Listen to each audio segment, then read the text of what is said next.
Hi and welcome everyone. This is the Hobo Prepper. I am Friar Tuck. So I have a question for you. What is the importance of the Weimar Republic compared to what we're going through today? What does the Weimar Republic have to offer us as far as history so that we can understand what we're about to go into? Because if you know anything about your history, you know that the Weimar Republic would end up becoming World War II Germany, and we would see the rise of Hitler, and we would see the invention of the Blitzkrieg along with methamphetamines. Because if you know your history, the Blitzkrieg is because of methamphetamines. And one thing that most people don't know about the Blitzkrieg is that they suffered more casualties from self-inflicted wounds because the soldiers would be up for days on end and they just couldn't take it and they wanted some sleep. So most of them killed themselves. They didn't actually die due to combat. They died because of suicide, because they'd been up for too long. And the Kaiser decided that, he needed to keep the Blitzkrieg going. And it worked for a while, but, the human body can only do so much. Okay, so what does the Weimar Republic have to do with what's going on today? And that's a little bit of what I'm going to be talking about. And I would also like to point you to, if you're looking for articles that will kind of help you understand, is you want to look at what's going on with the Bank of Japan. And you want to look at what's going on with the Chinese bank as well, because that is what's going to be putting us into our Weimar Republic situation. So after World War I, the Allies, so traditionally the way a war would be waged is, if I decided to attack you and I beat you, I could take all of the war debt, that's my war debt and your war debt, and force you to repay it back before you get your autonomy, okay, before you can get your independence or anything like that. And part of what these governments like to do is they like to get you into never-ending debt so that you're always under their thumb.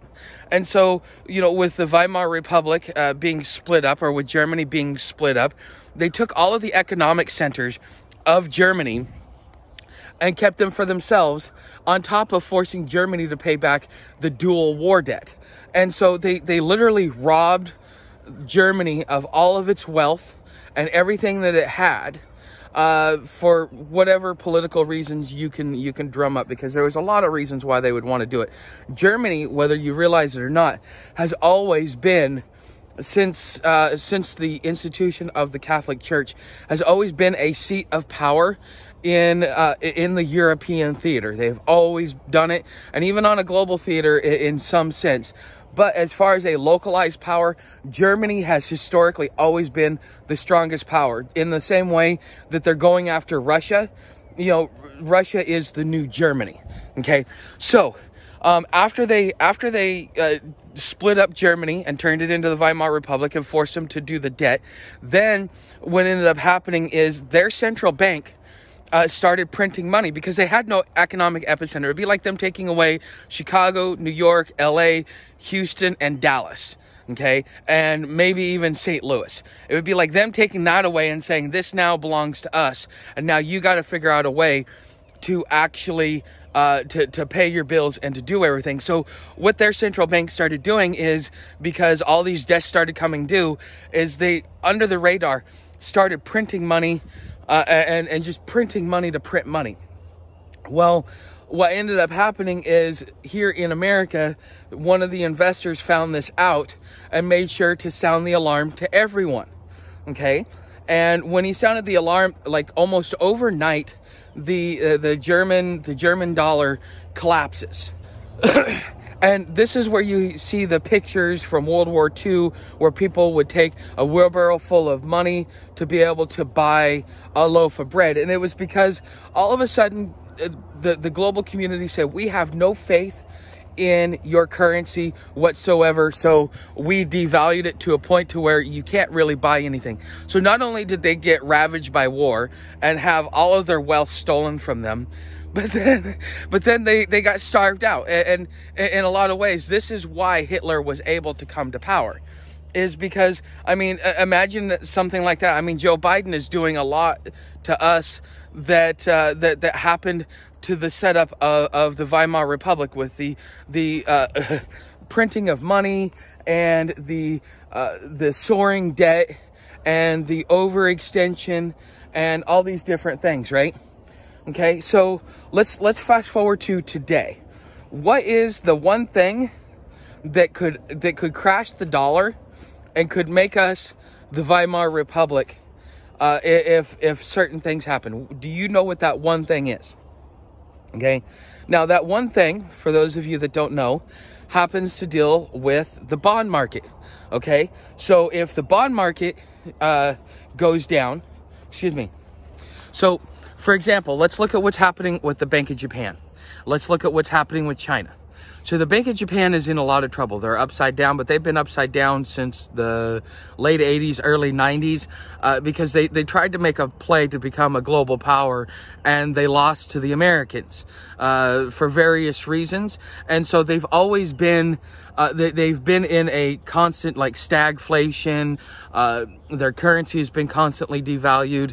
And Japan really hasn't been that strong economically. Now, technology-wise, and the things that they have and the things for their society, in some ways it kind of surpasses us. But as far as sound money, their money is worse than ours. Okay, so what happens with their market going upside down, and they need to correct it? Well, all these nations, because if you read Confessions from an Economic Hitman, he will tell you about how he made the Saudi Arabia deal. But we didn't just make that deal with just Saudi Arabia. We've made that deal with many, many countries throughout the world. China, Japan, Saudi Arabia, and again, there's other countries. And the thing is what that deal did is it said that we would buy all their oil from them. But in exchange for buying all their oil, they had to take that money and reinvest it into the US dollar, into the US bond. A way to be able to stabilize the currency while still being able to get resources and keep America as the top dog with the petrodollar. Because after the 70s and Richard Nixon, who was probably worse, if you really want to know the real history, I think that Richard Nixon was worse than FDR ever could have been, but he is revered as a popular president, in the same way that Trump is being revered as a popular president. But getting back into this is that Japan is talking about selling its bonds, okay? And they have a few $100 billion worth of bonds. But you know what's even worse is that China owns about $2 to $3 trillion worth of our debt, and we actually own some of their debt. And there are people saying, oh, well, we could cancel it out. But China has gotten to a point to where it's such a powerhouse that not only could it survive it, but it could actually sink us. And so as the Chinese market is starting to fall, and we're seeing their banking issues that are happening, now they have even more. They have $2 trillion worth of debt of ours, okay, on top of other deals that they've made with the United States. I could tell you about one of them, but I'm not going to. But I will tell you that Hillary Clinton, she escorted a bunch of minerals and metals from the Idaho mines, which is probably some of where we get most of our precious metals from. She escorted like $1 trillion worth of metals over to China just to keep them happy so that they didn't call in our debt.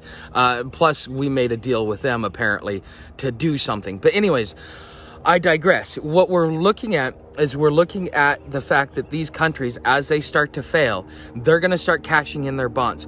China, Russia, and the BRICS nations are making a play to become the next reserve currency. And instead of tying it to oil like the petrodollar has been done, what they want to do is they want to create a basket of metals and commodities that each country can use. Because after the Weimar Republic, in order to stabilize itself and bring itself back afloat, what they ended up doing is they had to declare bankruptcy. And then once they declared bankruptcy, then they had to have a new backing for their currency. And because they didn't have a lot of metals and everything else like that, what they did is they used their forest, because they had a lot of forest, a very thick forest, and they used their forest in order to be collateral against their debt. Now, we've already surpassed all that, because by the 1930s to the 1970s, they started mortgaging you and me to put out on the market because they knew that our currency was worthless. Hi, Pocket. So when you're looking at all this stuff that is that is going on, you could see the cracks in the dam, and it's just a matter of time until that crack becomes a full-blown hole. So what does this mean for 2023? Well, this means we're going to probably be seeing the collapse of many countries. As we see the collapse of many countries, we're going to start seeing our dollar tank. As we see our dollar tank and we're no longer the world reserve currency, which will probably happen no later than 2025, because it takes time to uncouple everything. I mean, it's like trying to turn an aircraft carrier on a dime. You can't do it. It's very long and drawn out. So in 2023, you should be looking at, not only with the winter crops that are freezing, they're saying that we may have lost 50% of our winter wheat, which that's going to be detrimental to our food chain and our supply chain. On top of, in order for us to be able to keep buying these things, the Federal Reserve is just going to have to keep printing money in the same way that the Weimar Republic kept printing money. And it's just a matter of time before we start to see all of this stuff come to fruition, that it comes to a full-on collapse. And so my understanding of what 2023 looks like, especially after watching all of the different hot points that Canadian Prepper was talking about, is I think our biggest problem is going to be financially. Not only is the housing market crashing and crashing fast, but interest rates are going up, mass layoffs are happening, food shortages, supply chain shortages, famines. We have economic stress. We have countries that are closing their borders, and we might even have another pandemic because China opened up its borders, and apparently, like, there was 2 planes that arrived in Italy from China, and half of those planes, people had COVID on it. So the U.S. has done a lockdown on it, but that didn't help us before, just like it's probably not going to help us now. And so you've got all of these things coming, and you've got this giant stew of crap that is just being swirled around, and it's just a matter of time before one of these becomes the issue of the day. But it doesn't mean that all those other issues go away. It just means you got to wait for the next round of Russian roulette to pull the trigger to see which one actually goes off next. But right now, what we are watching and what 2023 is going to end up being is a slow implosion of not just the U.S. economy, but the global economy, because of how intertwined we are with globalism. This is where we're going to find out how bad globalism really is. So what are you doing for 2023 to prepare? Because you may get foreclosed on, you may get dispossessed, you may end up selling everything you have just to keep a roof over your head. You may end up losing property even though you've paid it off for various reasons, because of, you know, this great reset and what the World Economic Forum is doing. And this thing with Japan is a perfect example of why the Great Reset is happening, because look at that debt bubble. They can never get out of it. Their currency will never stabilize, and their people will never really be able to have a true quality of life. So if they're not going to have a true quality of life, it's about time that we reset the global government debt bubble. And we're starting to see it rear its ugly head, and it's just going to get worse going forward. Okay, guys, I would like to know if you think that I'm spot on, if you think that I have missed something, or if you think that I'm just way out in left field.